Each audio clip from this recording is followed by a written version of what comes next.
Hello and welcome to this video. Today I'm going to make two autumn crafts. For the first craft I found this moldable soap kit on my online art store, and I thought it would be fun to make some autumny type of soaps with it that I can maybe give away to friends. And according to the box this should be a very easy process, so let's see what we get inside. First up we have this fish cookie cutter, which I think is just to give you an easy shape to make with this kit. Next up we get 3 really liquidy colorants in the primary colors, so yellow, blue and red, to help us color the soaps. And I like that they chose to include these 3 colors because that means we can mix a lot of different other colors.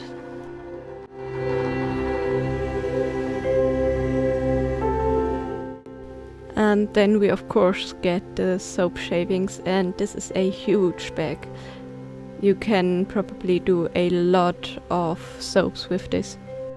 And lastly they added in some disposable gloves, which I really like because I don't know if the colors will stay in my hands or not, so this will prevent it.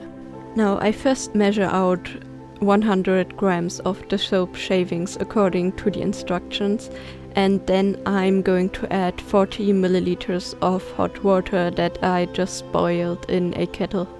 And lastly they want me to add 1 tablespoon of vegetable oil, and in my case I'm using some sunflower oil.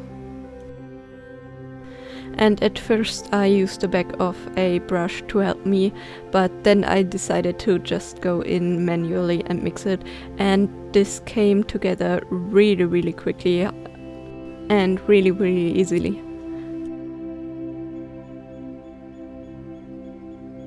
Before I start making my own shapes, I decided to first try out the cookie cutter, so I'm mixing some light orange with the yellow and the red.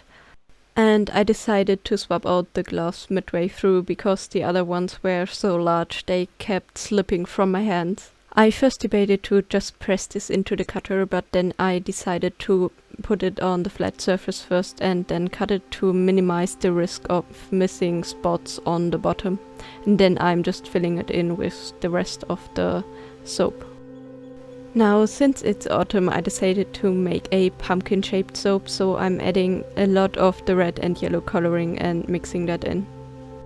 And this came together in a really lovely orange shade.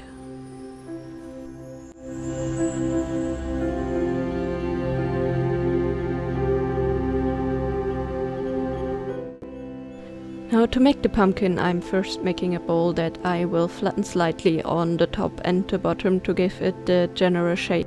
And then I will use the handle of my brush to make little indents in the sides that I will smooth out with my fingers afterwards, and this will give it the characteristic pumpkin look.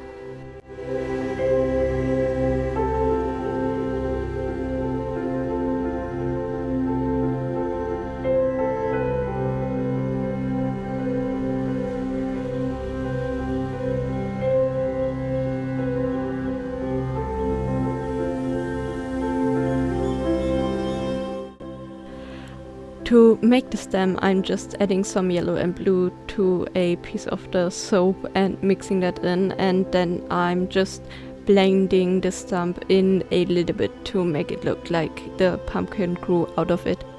And after that I'm finished with my pumpkin. Now I had so much of this moldable soap left over that I just made a bar with some random colors. And while those soaps harden, let's move on to the second project. I found these little planks on the same website that I found the soap kit, and these are for putting pom-poms inside of the hole on their belly, and you can just hang them up wherever you want. So to start this off I'm just sketching the details, and then I'm going to paint my first layers of white, and sadly my white wasn't that opaque, so I had to do a couple more layers until I was satisfied with it. After the white was dry, I decided to add some shadows with some grey paint that I'm blending out a little bit to make it look more 3D-ish.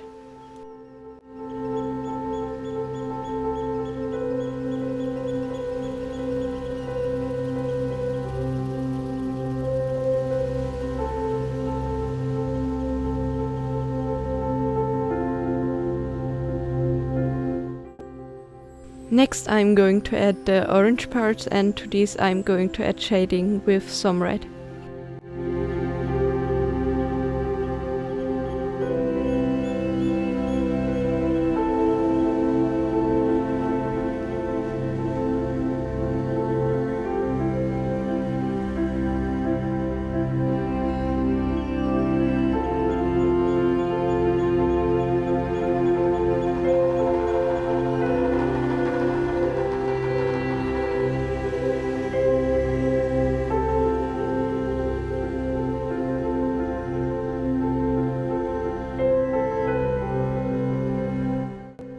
After the orange is dry, I'm just adding some brown to the feet to finish this off before painting the backside of this fox.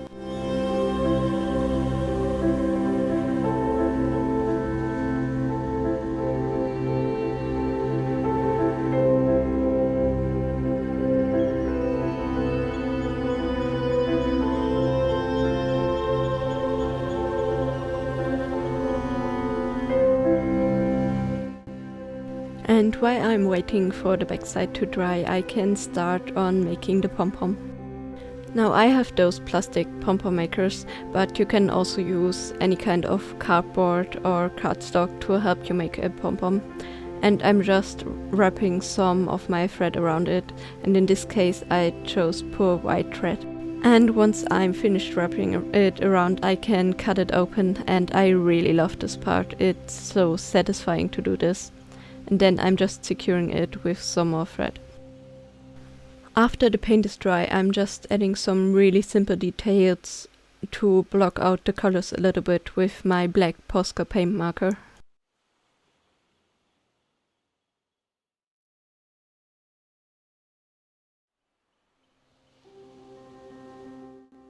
I wanted this fox to look kind of cute, so I made some larger eyes with some pretty eyelashes.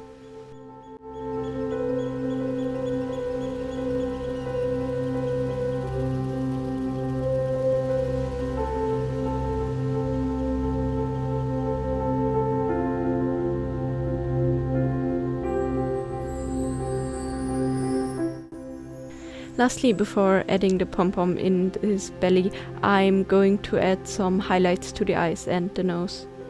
And then I'm searching the middle of the pom-pom and I'm carefully stuffing it inside the pre-cut hole. And although it took a little while to just gently maneuver it in there, it was a really simple process.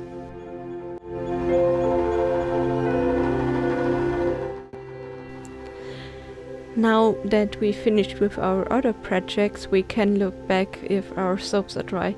It has been around 4 days now, and they should be completely hardened. And I expected it to be way harder to get this out of the cutter, but the fish just slipped right out.